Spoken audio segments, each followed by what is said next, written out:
Happy Wednesday night. Welcome to Deep in the Plus. I'm your host, Rob Whiteside. You know that already. If you have not already, please subscribe to WDWNT TV for more great content. And also, please give this video a like as it helps people to find us. And speaking of things we like, it's Katie. Katie, how are you? I'm good, Rob. How are you?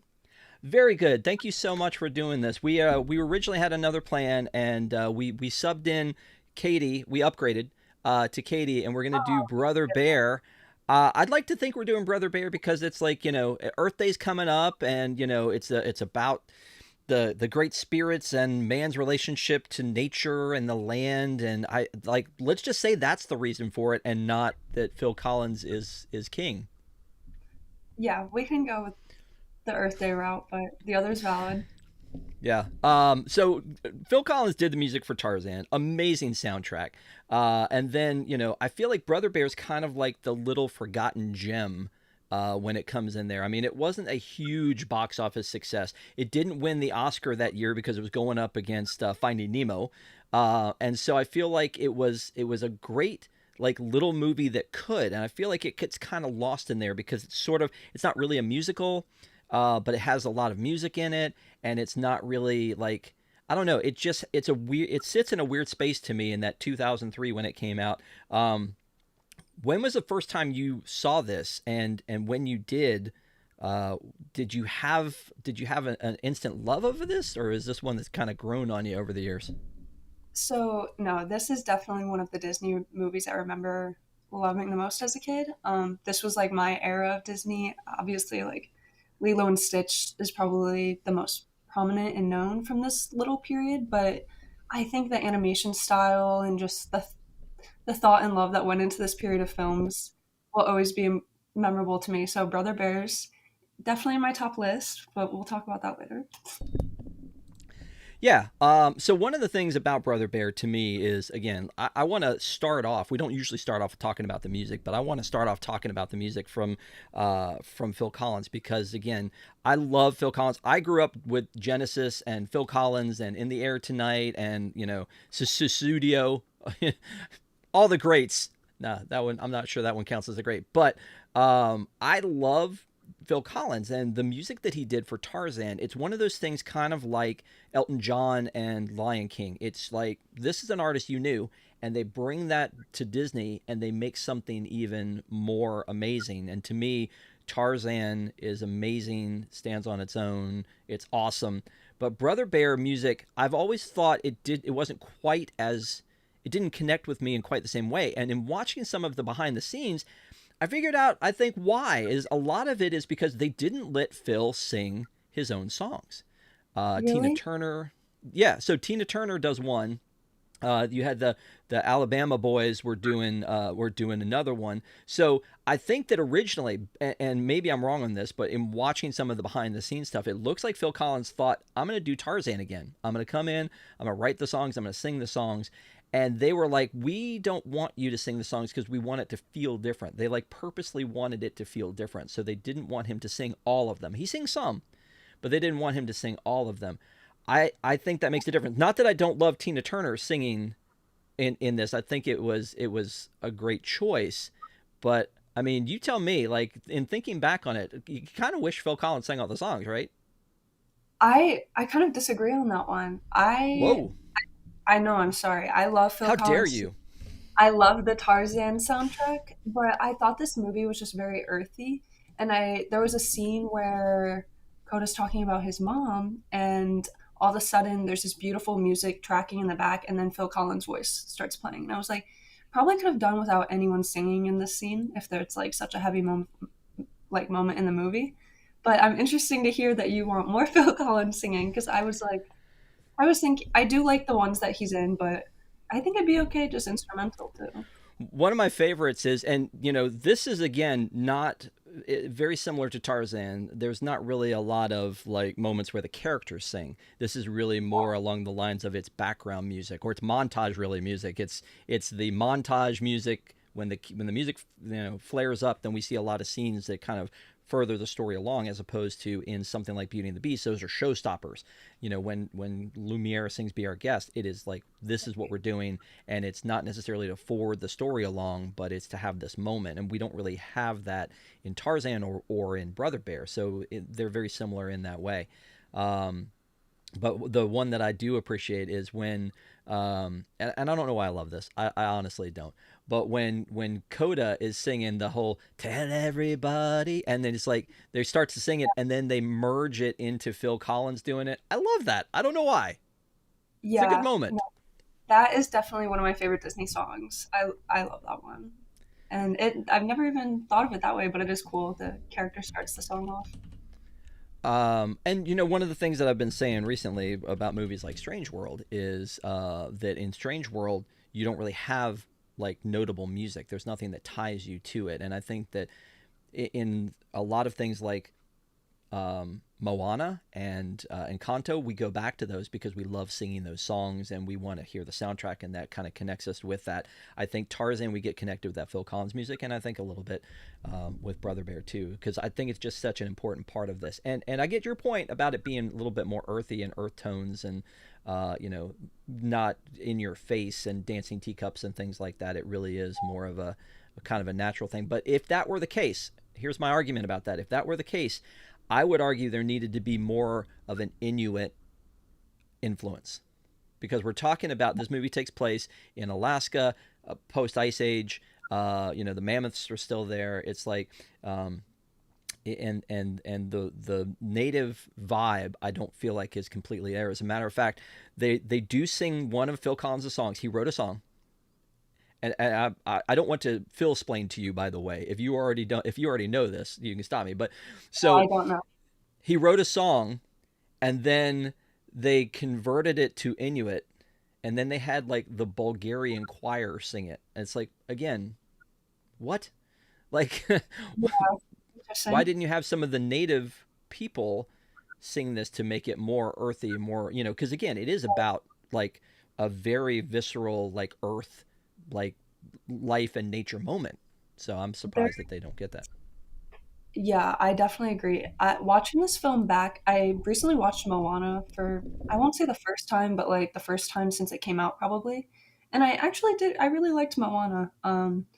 But when I was watching this, it kind of gave me that vibe where it's like you're shown like how this culture's living, and then you're shown how these animals are living next to it. In Moana, it's the water, obviously, instead. And it's this whole journey of like not wanting to accept like the challenge that has been gifted to you, hers to find water, he's given like his totem of love, which he can't accept. And it's this whole journey. So I was kind of connecting those two the whole time, but definitely see like there's a difference in the musical tone, because I feel like Moana, it's very much character based, where this one is very much environment based, which is cool, and it's definitely telling of the times of when it came out. Hmm. But I do agree. I wish there was a little bit more of the native influence, because I think they do a good job of that in Moana, really showing the culture. But interesting about the Bulgarian choir. Did not. Right. So Uh, it's the Bulgarian women's choir, and I looked it up. The song is called Transformation. That's the one. And I think that in the documentary I was watching, Phil Collins was talking about how much that song meant to him. But I feel like I saw him. There's this story about Star Wars and David Prowse, how David Prowse was Darth Vader, and that when he went to see it, he didn't realize that he was going to be overdubbed by James Earl Jones. Like, he didn't realize he wasn't Darth Vader.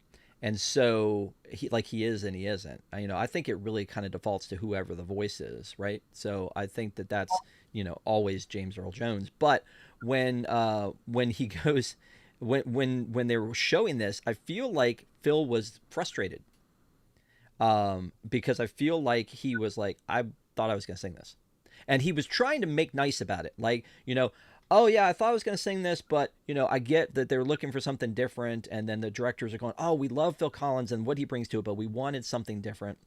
So again, I think the music, I hate to harp on the music part of it, but to me this is such a big part of this movie, and I think it's an underrated version part of this movie too, because Tarzan gets a lot of love for the soundtrack.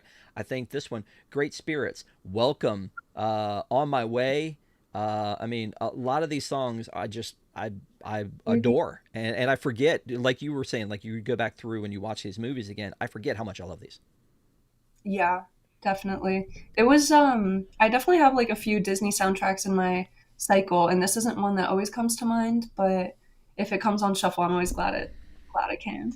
You know where I like hearing this stuff is when you go to like a D23, they play a lot of stuff that you're not used to hearing, because they know these are their super fans that they're going to want to hear the deep cuts, and so that's I think a lot of times where you'll hear this stuff. But I'd like to hear a little bit more of this stuff in the parks. Honestly, I think that there's some really good music here. So yeah, and we'll talk about the parks and at the end about the connections to Brother Bear. But so this story is in I assume an original story because a lot of the stories that we get from Disney are either based on a fairy tale or they're based like Moana is actually based on something, and so I feel like this feels more like an original movie, and that's not. I mean, there wasn't a lot of that, right? So like Pocahontas was historical, and then you have Little Mermaid is based on a fairy tale, Frozen based on a fairy tale. Even though they make some changes to it. So I think as an original story, I love going into a movie like a Disney movie, like Strange World, even, where I'm like, I don't know what I'm about to see. Like, surprise me. Do you agree, or do you like going into something where you're like, hey, they've converted something I love into something new? No, I absolutely love a fresh story. I think my of that with Disney is Pete's Dragon. Like I love the we've reviewed it on the channel. Go check it out. Yep. But I just love those weird, goofy, kind of just one-off stories that are just very unique. Like there's not going to be another Disney movie that even follows like the hero's timeline in this film, where a lot of the fairy tales that Disney like makes their own, it's the same rise and fall. So this one's a little different, which I like. Yep.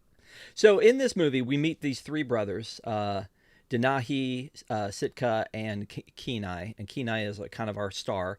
And we meet the three brothers, and they are basically, they've got a lot of heritage that their culture is built on, and they follow in, as you mentioned, the totems, and there's it's Kenai's big day where he's going to get his totem, and he's jealous of the other totems, and when he has presented his totem from the shaman, it's like, and it's a bear. Now, to me, a bear would be cool, but the Yeah. problem is she undercuts that by saying like it represents love, and then he starts calling it the bear of love. And so I think that's like, oh, you're a bear. That's awesome. Like, stick with that. Like, cocaine bear, come on. Like, Oh but I God. mean, yeah, but with this one, I feel like he should have loved that, and I think that then when she kind of like, it's almost like she painted it pink and flowery and said here, as opposed to it being you're a bear and that's strong, but it also means some other word other than love. But that's the catalyst for our movie, right? That's what starts it. Yeah, I love that actually that she made it out to be this like very sensitive thing only because the brothers were so like they showed strength and like toughness and he wanted to be like his older brothers and he was kind of gifted like this path of sensitivity which he didn't know how to take. So I kind of Yeah. like that. Okay. And so then he gets like harassed from his brothers, which again is that catalyst that moves this story forward because there's a bear that comes and takes the fish, and he's going to go after it because now he's going to prove that he's more than just the bear of love, that he's actually a real man. Which then he sets in motion the what will end up becoming of him with his transformation to the bear. So his he's on a mission of vengeance, and so he's going after this bear because not because the bear specifically wronged, like killed somebody or anything, but what the bear did was they it added insult to injury with this whole love thing. So he goes after the bear, and then the bear would have been fine on its own, but because he's threatening the bear comes back, and then he basically he loses his brother Sitka because he had to prove something. So then he wants to blame the bear, like he's going to double down on the bear on this one. He wants to blame the bear because his brother is gone rather than looking inward as it's my fault. He wants someone else to blame. The easiest thing to blame is this huge bear, and so then he goes after that, and Denahi comes after him, and so then he kills the bear, and because he's killed the bear, Sitka comes down and turns him into a bear. Now, in all of the documentation, it says turns him into a bear as punishment. It, I didn't take Yeah. it that way. I took it as they want him to learn a lesson, so they've turned him into a bear. But is that punishment? I don't know. It feels almost like the brothers would do that as punishment, and then he kind of turned it into this like redeeming journey for himself, or Coda did for him. Yeah, But yeah, I don't know. The brothers, I guess it's more of a journey too, but yeah. maybe a little punishment. Maybe it's like you're gonna learn from this.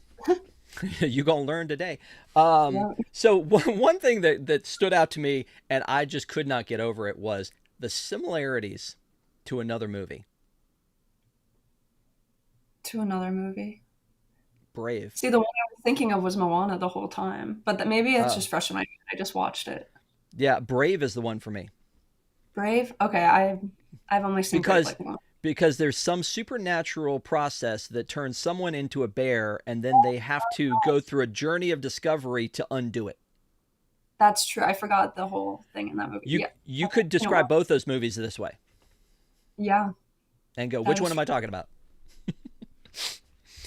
Yeah. So yeah, that to me was something that never stood out to me before until this movie. That's why we go deep, folks. We go deep in the plus because we are trying to really kind of take these movies that we all know and love and kind of turn them on their side and look inside and feel like what else are they talking about here? I had that um, thought process with something else that we did recently, and I'm trying to remember what it was. Oh, it was Tron. We just did a review of Tron, and there's a lot of religious overtones of, do you believe in the users? Of course I believe in the users. Who made me if it's not that? And the users guide everything, and the users know all, and there's a divine plan. And I'm like, how did I never notice this before? Like, it's heavy handed. Yeah. And so with this one, we know the basic gist is like, don't kill bears, be nice to nature. But I think there are some other things that you notice along the way. One thing I did want to say though is I don't know, did you notice the cinematic transformation from Act One to Act Two? Like, did you notice that or no? Okay. Yeah, definitely. It almost feels like heavenly, like super mystical. And when during the transformation, that animation really is beautiful. Like if you're looking for like just a cozy movie for the background with beautiful scenes, this is a great one. But Yeah. So but you've got it's kind of overcast and this tone, and then it goes widescreen when Coda yeah, wakes up, and it's bright colors, and it's like you're seeing a different. I mean, you're seeing it differently, and it's kind of like because we're seeing it through his eyes now. Everything's widescreen and brighter, and it's like his eyes have been opened, like in a very like literal sense here. That we were looking at this hazy and the screen was smaller and letterboxed, and then just as Act One ends, he's been transformed. Denahi has his new goal is to get this bear that has taken two of his brothers, and then we see Kenai open his eyes, and we look through his eyes, which is actually a song, right? Look through my eyes. When we look through his eyes, everything's bright and crisp, and I remember this time watching it, thinking, as I'm watching this, it felt like this feels old. Like at the very beginning, it felt old, and it felt like not at the caliber Disney should be. And I think it's because it was purposely hazy because we needed to see that eye-opening moment. Thoughts? yeah. I think it just shows more of like I feel like once nature's like very involved and he's on this journey, it's definitely brighter. I think the transformation is like the turning point almost from that, but I don't know. I guess I didn't really notice the widescreen. Oh, okay. Well, I there you know. go. Yeah. So I mean, it was like letterbox, and then all of a sudden it's just open. So yeah, go back and watch it. It's about 20. I want to say like 24 minutes into the movie. Because again, this movie is like uh, I forget the specific runtime of it, which is always a little bit weird. It's an hour 33. So it basically breaks into three clean acts. And that's the kind of the new thing I've been focusing on is like the acts as they happen. So the first act is we meet the brothers. They, they create whatever the problem is. And then we end on the transformation. And then we come into him realizing that he's a bear. And then now this new journey, and then there's a drop off at the end of Act 3 when he tells Coda what he did, and then it picks up from there to the end for Act 3. So I mean, it's interesting when you look at it in that way. But at this point, this is a point of discovery for him in the movie, is that he is now realizing that he's a bear. The shaman's there to kind of walk him through it. Like, what if she wasn't? That's true. That is true. Little too convenient. I He's will say there's a little bit of predict. I love this story because there is no villain. There's sorry well, if you guys Pat is like going Ke- crazy. that's okay. Can you hear him? Kenai, well, yeah, Elton. Yeah, can you hear Yeah, him? I I'm did a little sorry. bit. No, it's okay. Kenai's kind of the villain, isn't he? I I really thought like I was watching this and I was like I really love this movie because it's like there is no villain, it's just miscommunication. Like there is no evil force. It's him going after him because he thinks he did this and he doesn't know it's the mom, and it's this whole miscommunication between everyone. So to me that's how I took it, at least. There's no greater evil. It's just like an unfolding of a story that like shows learning between the others. But I didn't think he was the villain. You think he is? No, you're right. I mean, but he is sort of like antagonist and protagonist, right? He's the one Yeah. reason that the journey happens, but he's also the one the journey is happening to. So, Yeah. but in this awakening that he has, where he is learning that he is the bear and that Sitka was the one that did this to him, and the shaman is giving him basically and us the rules. We're learning the rules right now. The rules are the spirits did this to you. For you to undo it, you need to go back and talk to the spirits, where Right. the lights touch the mountains. And so when, without her, we're not going to know like what the deal is. So I think in that case, and you were talking about predictability, this is that. This is them going, okay, look, here's the story. Yeah, it's very predictable. And the whole like his mother, it's like the like how do you not realize this till the end? Like of course it's your mom. Like I don't know. That bit was a little too easy for me, but Well, and the whole take a look through your eye through my eyes is the whole thing of how Coda and the bears see man as the monster, whereas man sees the bears as the monster. And so again, that's that whole. It's again a little heavy-handed. They're not shy about making that comparison over and over again. But again, the story from two different points of view, which is a good lesson in general, is that there's always another side to the story. The story to two different points of view. The bear was not after him and Sitka and trying to kill them. The bear was trying to protect her young and just get food for her young, and just yeah. being a bear. So, I but at I this, love go ahead. um sorry, I love the like while it shows that like just opposite mindset they have towards each other, I think purposefully in the animation they showed scene by scene like how the bears were literally the humans and how like similar they live in the salmon scene, the salmon run. I think that's the best example. It's like they're doing the same thing. They're gathering, they're all together. They're like it's just a very playful thing to see like these bears can be exactly like you. Yeah. And I don't know. They have their own traditions. The salmon runs Yeah, their tradition. We throw a salmon tail and you catch it. You're the one that tells the next story. And yeah, it's you're right. It's the same thing. They have their own little traditions and things. When this is happening, and the shaman's like, well, you're on your own, and she disappears, and now she's told us the information that we need from her. Now we're done with her. Like that's all. I love the line though, at least of how it's delivered, where the shaman's like, oh, Kenai, Kenai, Kenai, I don't speak bear, and it's just like that's because again they're helping us to realize that when we hear him talking, we hear him talking, but when she hears him talking, we hear a bear, And that's why she's like, oh, I don't speak bear, and Sitka did this to you, and he transformed you, and I've never seen the great spirits work this way, and you're gonna have to go talk to him, and blah blah blah. um, I feel like at that point, she's done what she needs to do, and it was a funny little moment because she throws her shoe at him to make him stop. And so then after she disappears, he hears voices, and he goes over, and there's like these chipmunks talking to each other. And so the thing that bothers me, can I share? I don't like that all animals have the same like voice, like Yeah, language.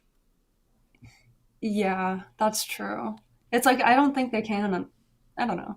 I didn't think about that, Like the but I geese, feel like the that's geese are in the probably. sky, and he hears what the geese are saying. Do you really think birds and bears speak the same language? But I mean, that's just Disney to its core, Zootopia, like nonsense. I like the word And like, nonsense. I love that you threw that in there. That's great.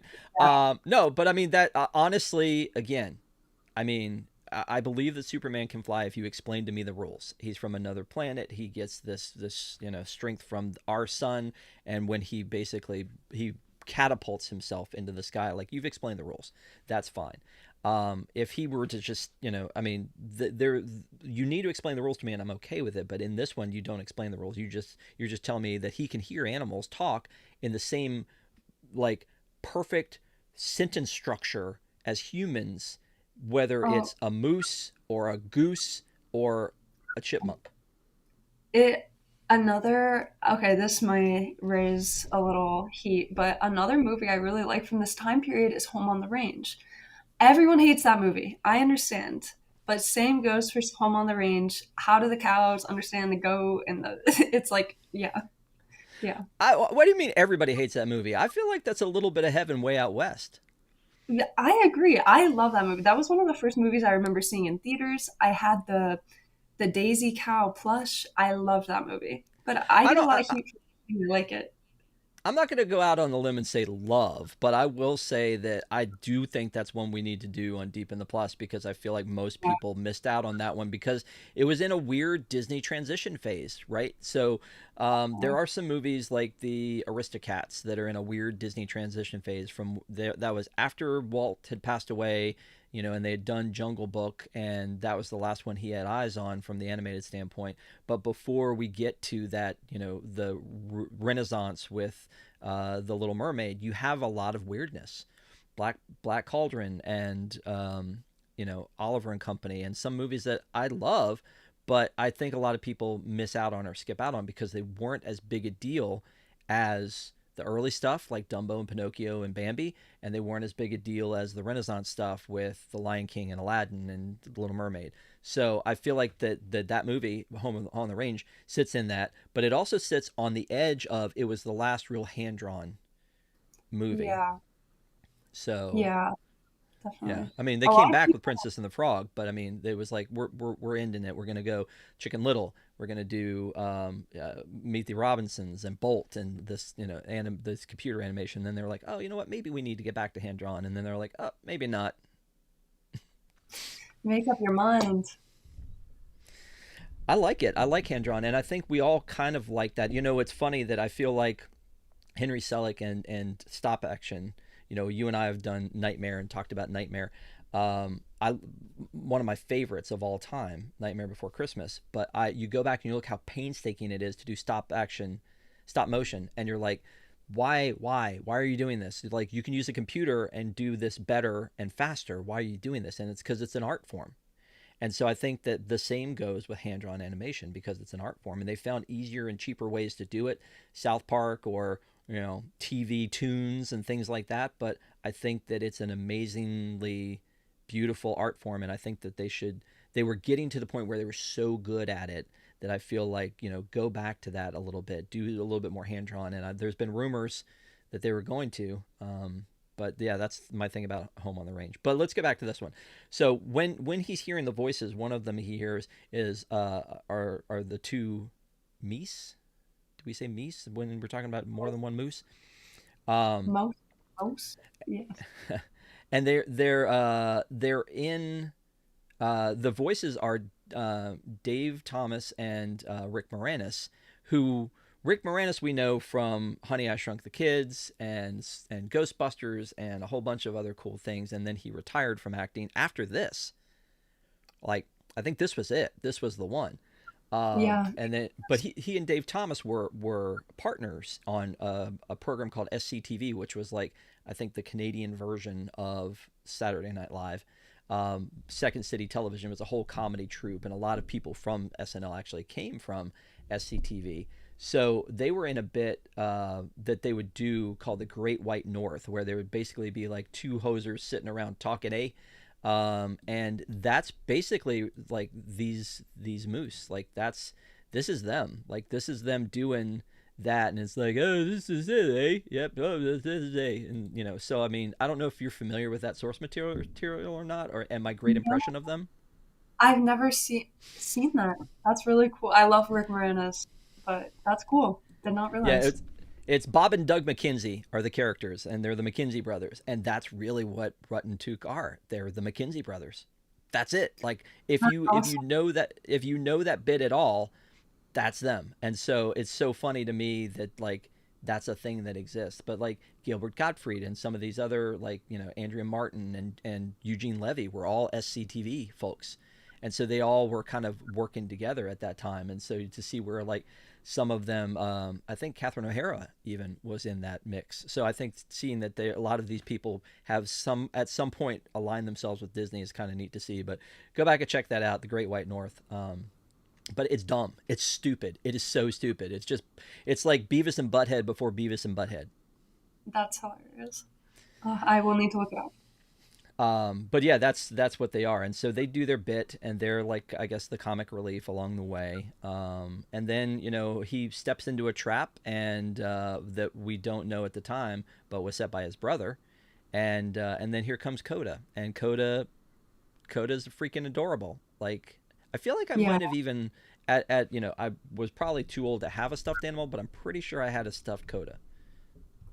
I don't know if I had any Brother Bear merchandise, but Coda's definitely cute, and I feel like I get really annoyed with um, kid characters for the kid movies.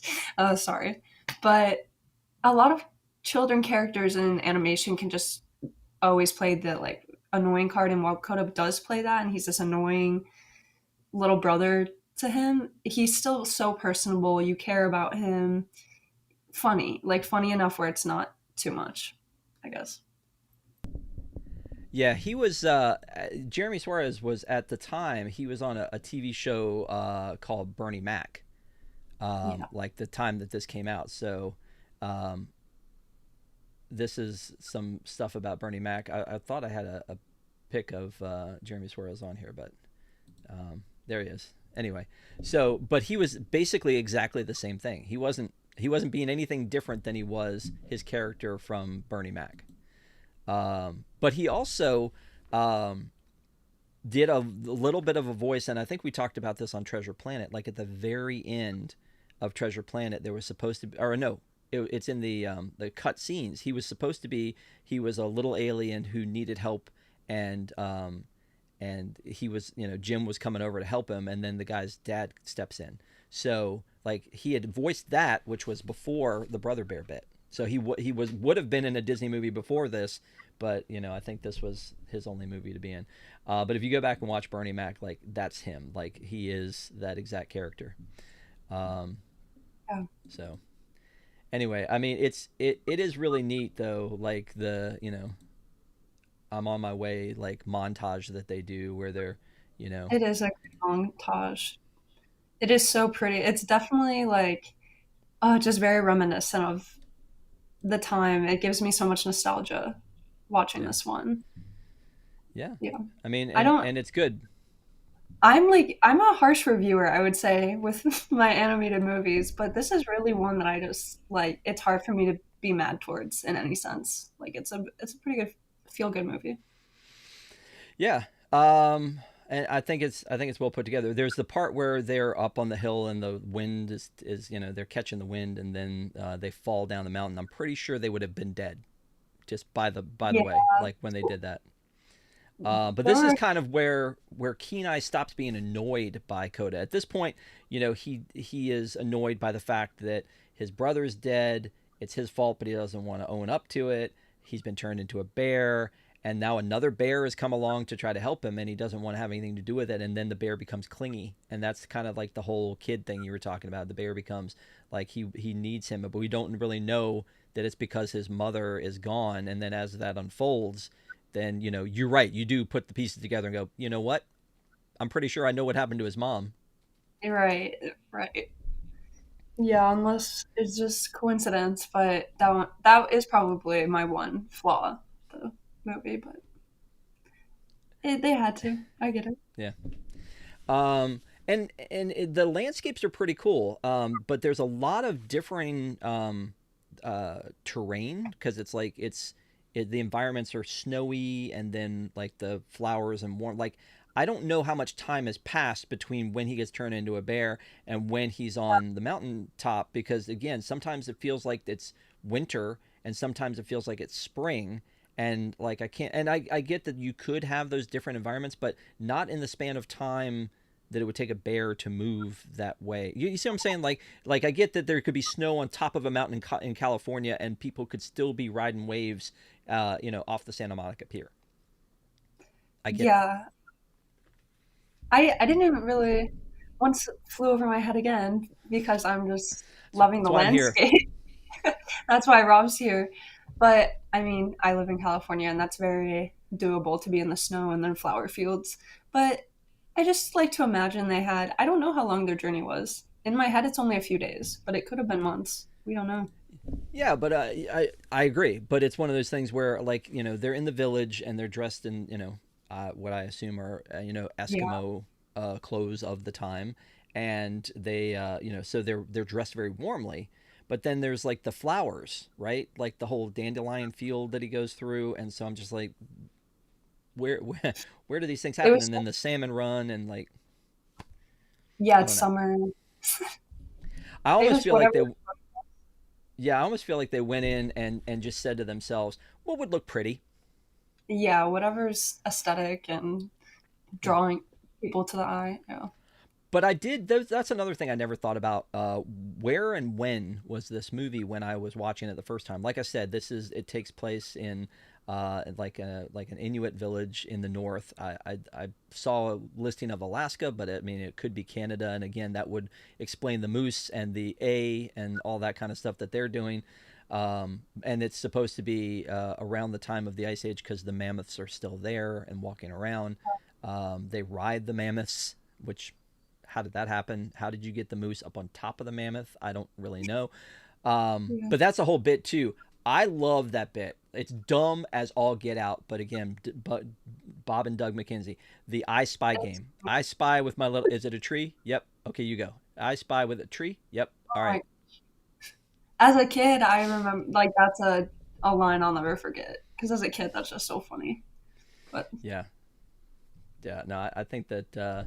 And then some other little comedy bits like where they run into the rams who are like, they're oh fighting over yeah, the girl and they're like, just a minute, honey, we're going to figure this out. And then they're going back and forth. And then all of a sudden they realize their echo and then they want to fight with their echo for the rest of the thing. Like, that's funny. But it's like, who thought, you know what this needs right in this moment? Like, that's the cool thing about when a movie comes together.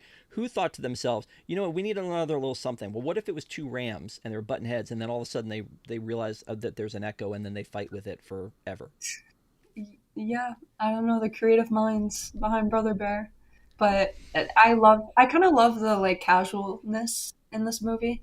It's like they had time to like do corny stuff like that, which I kind of like. Do you think that they had corny had time to do it, or they were trying to fill time? I like to think to myself that they just wanted it.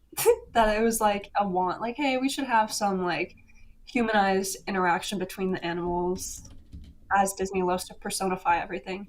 But I don't know, I think it adds charm to the movie. I hope it's not just to fill space. What story were Yeah. we missing out on? Who knows? Yeah, exactly. You know, that's the thing with the Emperor's New Clothes, that turned into the Emperor's New Groove too, right? The Kingdom of the Sun was the original name of that movie, and talking about musicians being frustrated, there is a whole movie about how frustrated Sting was with the fact that they kept changing the music and the needs for the music, and it was like, well, we're gonna have characters sing, and then it's like he's writing all these songs for characters that end up not existing in the movie, and blah blah blah. Yeah. So, Yeah. have you ever seen that? It's called Sweatbox, I believe. No, I haven't. I Yeah. need to check it out. I do like that Uh, movie too. The Emperor's New Groove. Yeah. Yeah. So yeah, it was originally supposed to be called Kingdom of the Sun and have a very different vibe, and that's one of those things where it changed greatly. Same thing with The Good Dinosaur. The vibe changed greatly because they changed directors and they changed a whole bunch of other stuff, and that's where it's really neat when we get to go deep into these movies where we go, okay, well, this was something neat that happened. Here's another random thing. There was a voice coach listed in the credits. Nancy Cartwright, the voice of Bart Simpson, was listed as a voice Really? coach in this movie. That's so interesting. You know, she's everywhere. I swear, I'm always seeing her involved in the most random projects, but that's cool. Yeah. She's Um, involved. So we get to this point where they're going to the salmon run, you know, and they've had their ups and downs, obviously, along the way. They get chased by Kenai's brother, Denahi, a few times in this, where he's on his vengeance kick because he's mad at this bear, or at least he thinks it's this bear, who took both of his brothers, which again was not the case. You know, it was Kenai's fault that we lost Sitka, and then we don't ever address that. But then he kills the bear, and then he turns into a bear. So he wasn't really. Everything's Kenai's fault in all of that. But Denahi is also blaming the bear when he goes into it. So he's chasing them down, and there's that moment where they go across the log, and he's like, okay, we're safe now. But then Denahi is so like driven that he jumps over this cavern and like stabs the branch, or the trunk, starts to climb up, and Kenai tries to save him in that moment because he's like, this is my brother. Whereas at the same time, all Denahi wants to do is kill him, and then the log falls, and we don't have to see what happened there. But I feel like that's a moment where it could have been something else could have happened at that moment. Like, maybe he does make it up, and then maybe that's where they would have had the ending to their story. But at this point, we still haven't unraveled the Coda thing. We haven't told Coda what happened to his mom. They're on their way to the salmon run. They get there, and then in that salmon run moment, like, this is like you said, like, these are their traditions and their family, and they welcome him in even though he's a bear they've never seen before. And um, it's a really neat scene. And then they do that whole welcome song, like, welcome to our family. I love But that song. That's probably my favorite one from the movie. that one was sung by a group called the Alabama Blind Boys. I don't know who they uh, are. They did good on that one. the blind boys of Alabama, I think, is how it's listed here, but it's these gentlemen. Are they all um blonde? I think so. That's crazy. One or two of them may not be. I think they may be sons of the others, but I think that that's how they got together originally. Which again is in that making of documentary, is them singing that song, which again is another different vibe, a different vibe from the Bulgarian women's choir, from Tina Turner, from the ones that Phil Collins actually sings.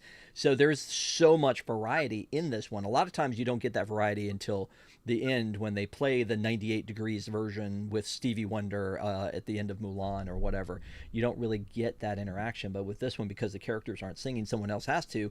And this is like, I guess they were very baritone, which sounds like the deep, like, Michael Clark Duncan voice of, like, the bear. And so, yeah, they did that. Yeah. I like Let me go ahead. I just like that one. Oh, that's I it. like Phil Collins, don't get me wrong, but he is I wish his voice wasn't segmented so much to Tarzan, because it's hard for me to hear him in other things now. Yep. No, I get it. One other thing that I found fascinating about this that never occurred to me before, which again is how we, when we get into these movies, like really into these movies, is the idea that Kenai was animated by two different people, because Yeah. they're two different animations. There's the man Kenai, the human, and then there's the bear, and there were two different animators. One worked on the bear and one worked on the man. And I think, obviously, But normally I wouldn't have thought that. I would have thought same animator, but that makes sense. Like, hey, you're the one that's better at drawing bears. You do you do the bear part. I'll go ahead and pick up the one because I can draw people better. So I'm gonna do like human Kenai. Yeah, that is that is cool. I like the bear version of himself better, so I'm happy he ends up staying a bear. Yep. Um, so I don't really have any trivia for you on this one because I didn't want to ruin things for you. I just have one trivia question for you though. Just one. Okay, Just just one. And one. I think you already know the answer to it. Okay. Um, and again, please, if you're watching at home, don't forget to give us a like. Katie took her valuable time to come out and wear her Disneyland and Figment shirts together, which don't make any sense at all. So pay no attention to that. But what Um, the question I have for you is they're the three brothers, Sitka, Denahi, and Kenai. What are their three totems and what do they stand for? oh gosh. Okay, I so thought you knew this. Like I feel like you kind of mentioned it at the beginning the eagle. Was it of loyalty? Strength? no. See, I can't. You do one trivia question, Rob. I just I did know he's one. I mean, okay, you know it's an eagle, and that's Sitka. And what are the other two? the middle brother. Jeez, what was he? See, I'm so bad at these details. When it's movies I haven't seen in a long time, I'm so focused on the story. The little bits fade out. But he was, You say in little bits, but I mean that's a big part of this. yeah, I guess I was so worried about the bear. And I don't know what the middle brother is. So Sitka is the eagle of guidance. Guidance. It And was so guidance. and it's all right there. He's guiding Kenai on this journey, and when he wants Denahi to be in on this at the end, he, as an eagle, guides him to where he needs to be, and that's how he knows to be at the same place as Kenai in that pivotal moment with the transformation at the end. Is that Sitka as the eagle of guidance guided him there. And they talk a That's, little bit about that at the beginning because he's upset that he's the bear and the bear of love. So and because of that, he's like, oh well, I'm my when I got my totem, I didn't think guidance, I didn't get that at all. And then Denahi is the wolf of wisdom wolf of wisdom. because he See, keeps that's a talking about the fact about how he's not really. He's like, Denahi hasn't grown into his totem yet. He's not the smartest tool in the shed. And so, but in his, as we see, it opens up. The movie opens up with Denahi talking in Inuit and teaching, people about his brothers and the journey and this story of Brother Bear. And that's the story that we're being told. Is this like it's almost as if it's being narrated by um, by Denahi, and I love the like the crescendo. Like I'm getting chills just thinking about it, where he's like, and that's the story of how my yeah. brother turned into or became a man and became a bear, and it's just like ooh okay. But then yeah, so we see him as an elder in the village with wisdom at the end, so we know that he's gotten there. That is true. I guess that one's just the brothers. I don't know. The wisdom wolf. That's a lame one. Doesn't stick out to me. I'm so worried about the bears and the. Bear of love, though, come on. I love that. Like I do love that he was given love because it's just let's get some sensitivity into our people. I love it. And it's like I really looked at the message of the story. It's like loving nature, loving others, loving yourself. Like I feel like this is a very sensitive film, which I love. But I'm sorry I missed the Wolf of Wisdom. Didn't stick No, out no, to no, me. all good. So this guides me into we're going to step away from the movie for a second and step into the parks because you and I talked about this at the beginning that that when Disney California Adventure opened, they had this Redwood Creek Challenge Trail, and honestly, by the time I got to experience it, it had already they already had added the Brother Bear IP to it, and so I didn't get to see the original the way it was, but I think all they did was they added a few things to it to make it a Brother Bear experience. And what I loved about that was two things. And then I'm going to let you talk about it because you're the California girl. But the Okay. two things I loved about it is the Redwood Creek River Challenge. I mean, Redwood Creek Challenge Trail was something that we didn't have anything like that at Disney World. So when we got to Disneyland, we saw this like this whole like trail thing. It was like, okay, this is cool. Like we had, Toontown Fair, uh, kids playground.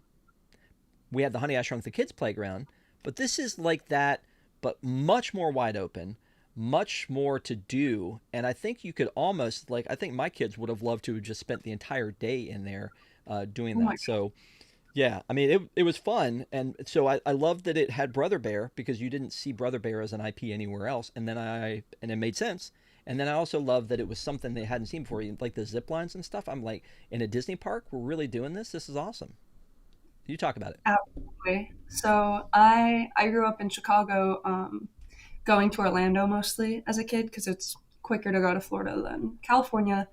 But I came out to California the year the submarine voyage opened because my cousin was working on it. And one of the very few memories I have at DCA, Monsters I think hadn't even opened. But I remember going to Redwood Creek Challenge Trail at night and doing that zip line.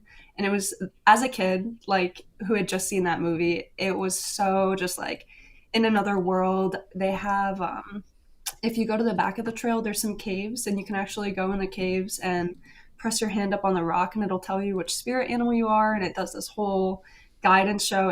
It's very cool as a kid, and it is just so California to me. I love that. I kind of love that Brother Bear's nowhere else because it feels so like just special being in that little corner of the park. And if you've been to DCA, you know Grizzly Peak is the best area, um, in my opinion, at least. But it's very special back there. It's very much like a tribute to California. While it's Brother Bear, there's still a lot of conservation you can learn about in the trails and walking up top. There's like netting, and it's a whole like couple-hour experience definitely if you have kids. And the Villains Trail. Oh, and, yeah, Rob and I actually did it together. Oogie Boogie Bash. They during Yep. Halloween it transformed that Oogie Boogie Bash into a villain's trail with they have like Scar. They had Oh, the what? hyenas. Oh, so good. Yeah, the Well, I mean, hyena. They as you walk through, there's all the like almost the wisps that turn into like the Cheshire Cat, or turn into the Queen of Hearts, or turn into the Maleficent. And so you see those things as you're walking around. It's very spooky and very eerie and really well done. Again, that's one of my favorite things. Like I would almost pay to do Oogie Boogie Bash if it was just that, just so I could get in to do that because I love that. I mean, and it's only like what I mean. You move slowly because it's always crowded, but it's like what 20 minutes that you spend in there walking through the trail and getting to see everything. for sure. It's really cool, and the lighting and the fog is probably the best at any like best kind of different experience and an attraction you're gonna get at any Disney event. It's like so turned upside down. So if you are If in California, have the chance. it feels like to me the closest thing to like a Halloween Horror Nights that happens inside of a Disney park, and it's not all that Yeah. scary. It's a little eerie at times, but it's just very magical when you're walking through that at night. But again, the Redwood Creek had like the wall climb. I don't think they do that anymore now, where you would do basically like rock climbing, but like across, like the kids would go across the thing. Had uh, the zip lines and the rope bridges and things like that. So it was a really neat experience. But the one I guess thing, and you kind of touched on it, was going into the cave, and it's Kenai's Spirit Cave, a secret bond between animals and humans. Is revealed within this cave. Touch the paw print to discover the animal whose qualities you share. I'm a little spoiler alert. I think it's random. I don't really think Really? it. I don't really think it knows me. I don't think so. I think it's What random. did you get? Do you remember? Some sort of fish. A salmon or something? Yeah, Pike? probably. I I think I got a badger last time I did it Yeah. or something Uh, like that. my biggest problem is that this font on this sign is Comic Sans. Like, don't do that to me. And like in a Disney park, Comic Sans, please be better. I think it fits in the trail. It's just very chill back there. Like that would be the chillest font if they had to choose. But The I chillest font. yeah, I used to hang out back there all day. Like if you're a little California native or Disneyland local and you need a quiet place to hang out in Disneyland, go sit back there in a chair, listen to the waterfalls. Very peaceful. Yeah, I get it. Anyway, I love that bit and the fact that it brings it into the parks. It was a very cool thing with Brother Bear. There was a statue of Kenai and Coda together on the outside. They've really moved it more into like a Russell Wilderness Explorers Up situation, Yeah. but you know Brother Bear still exists. So wait, let's cut to this. This is Denahi and his brother Sitka in eagle form coming, and he's like Sitka, and so he's guiding him to where this transformation is going to happen with his brother. And so, you know, he's got his spear with the brother, with the Kenai's like totem on it, and he's like going to chase him. This is where this big showdown's going to happen. But you were going to say something else about the trail, weren't you? I was, I have a memory. When I was very young, I remember being at the Grand Californian Hotel and they do Storytellers Cafe. Early 2000s, the breakfast was all Brother Bear. And I do remember meeting Kona, I think. And I have a photo and they gave you a little hat and it had the Brother Bears on it. It was very cute. I do remember that. But Oh, that was the only other parks thing I could remember with Brother Bear. but again, it was because it's the Grand Californian and California Yeah. Bear and all that kind of stuff. Um, yeah, I'm just looking around and like first of all, I think that the size aspect ratio is a little off. Maybe it's more of uh, a grown up Coda, Yeah. but Yeah, definitely. He was cute here's though. Yes. Yes. That was what they looked like. yeah. So yeah, it's that's fun. I mean, again, I love like you know they had a bit that they did at Disney World for a while a couple years ago called Long Lost Friends, where not at a hard ticketed event, but just during the day they would have characters that you don't normally see. So it was really like just a rare character experience, and I think that's kind of what Kenai and Coda are. Um, Yeah. Yeah. So anyway, so we go back to the movie, and there's this basically pivotal part where you know Kenai is reaching the apex of his journey, which is where the lights reach the mountain, and that's when Denahi shows up, and he's going to kill him, and then Coda shows up again, having forgiven him sort of for killing his mom, and he jumps into the mix, and so then Sitka is there, and there's that moment in the beginning when Kenai kills the bear, and they cut away when it happens. Like the bear is about to lunge on him, and he holds his spear up, and then they cut away, kind of like the Bambi's mom shot. They cut away. We're not going to show this animal being killed, like we show, you know, Mufasa falling off a cliff. But you don't see the death itself because it's a G-rated movie, right? You're not going to see that. It's for kids. But they cut away in the beginning, and then they cut back, and Kenai is climbing. You don't know what happened. Did he get killed? What happened? And you see him crawling out from underneath the carcass of this bear.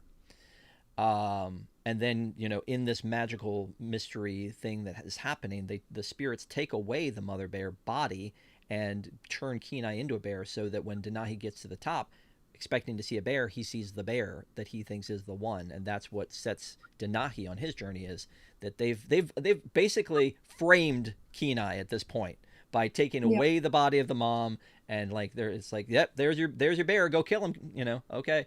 So at this point in the mountain, we have that same moment where Denahi's got the spear up, and here comes you know, he's coming at Kenai, and Coda tries to save him at first, and then he's coming at Kenai, and then they kind of cut away. But we see that Sitka has stepped in, and now he's like, "Okay, all right, you've had enough." And he brings Kenai up, and he turns him into a naked man. But they do a Yeah. really good job of not like pointing that out, because like the Sitka spirit comes over and grabs like the wrap, which again, what season is it? We don't know, but the wrap off of Denahi, and puts it over top of Kenai, that he wraps around himself, so that we don't Yeah. question that. It was And like so yeah. It reminded me of if you know E.T. He comes out of his. Everyone thinks E.T.'s dead, and they open the thing and they give him the wrap. Very reminiscent. Yeah, true. Yeah, so at that point, now that's why Denahi had to be here. The same reason the shaman had to be there at the very beginning, or in of the second act, that she needed to explain to us what was happening. This moment needed to explain to Denahi what happened to his brother. Because if this didn't happen and he decided to stay a bear, if it was only this moment with Sitka and Kenai, then Denahi would have hunted the bear forever. But this is the moment where it's like, okay, I see that that's my brother. He makes this hard choice that he wants to go back and be with Coda, who is he's serving penance, I think, at that point. Because why wouldn't you want to go back and be with your brother that you've lived with for 20 years as opposed to this bear that you've known for we don't know how long, a day, 6 months, we don't know how long it's been. But he's serving his penance to this bear and saying, look, he's alone now, he has nobody. And I'm thinking about Kenai and I mean Denahi, and thinking, well, he used to have two brothers, now he's gonna have none. So I That's mean, true. he's alone too. But they integrate them into the village. The shaman knows the story of the bear. Denahi knows the story of the bear. They bring him into the village. He finally gets to put his paw print or handprint up on the wall. So he turns back into the bear. Let me ask you this: when that happened, either as a kid or now, do you go, "Man, you should have stayed human"? No, I'm so happy he stayed a bear. I feel like he's a better person as a bear. I guess a better But a better bear as a bear. Better being as a bear. It's like he was meant to be. okay, But all right. I I I guess it is kind of weird that he did like he was a human his whole life, and then just after that short amount of time, he's like, ah, this is cool. I could do this forever, I guess. Well, yeah, and so it wraps up pretty nicely at the end with how everything worked out. By the way, I mean, not every bear is the same, and yet here is a picture of two bears together that shouldn't have been together. Just putting that out No, there. Like, oh why my god, why are you putting Baloo with Kenai? I don't know. And by the way, Kenai's wearing his that, totem. That's cute. I do like he's wearing the totem. That is So a nice. that's how you know he's a safe bear, because he's wearing people stuff Yes, the like Big Al. jewelry. Yeah. So when they have this this wrap up all nicely, that Kenai goes and he takes care of Coda, and that's his brother bear, and they've both been accepted into the village, and all the everybody plays nicely with him and all that kind of stuff. I feel like that was a good way to end this movie, and that's all we really needed to have, right? I mean, Oh he yeah. gets to put his paw print up, and he's wearing his totem, and everybody's happy, and they're still fighting like brothers, and they're fighting like brothers, and everybody's happy, and yada yada yada. So then comes Brother Bear 2. Okay, I haven't seen it. We don't have to talk about Brother Bear 2. The only thing that I would say about Brother Bear 2 in particular is that Joaquin Phoenix, and we didn't talk about the voices. Joaquin Phoenix, I think, does a great job in this movie. Who has had such a weird career with his weirdness and the Joker and all that stuff that he's done. But I think he does a good job here. But Patrick Dempsey, McDreamy, comes back to voice Kenai in the sequel, What? and then Mandy Moore is there as like uh, this female lead, and Okay, the so I've not Mandy. seen. But here's a hot take: is that I feel like the Mandy Moore character in the second movie, and we could talk about the second movie some other time if you really want to revisit it. But in the that was a direct to video, by the way. That wasn't a theater movie. That was a Disney Toon production, straight to video. It's on Disneyplus though. A lot of people probably think, oh, this is going to be exactly the same caliber as the movie I just watched.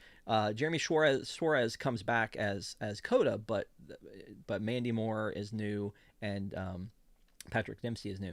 But when you're watching that movie, it's basically the reverse thing. Like, he goes back to the village because there's a girl, and they were promised to each other, and that's Mandy Moore. But she was the daughter of a chief, which technically makes her a princess and she's also a princess in Tangled. So she's two princesses, Oh, same I uh, as interesting. um, as Idina Menzel, because she's a princess in Enchanted, and then she's also a princess in Frozen.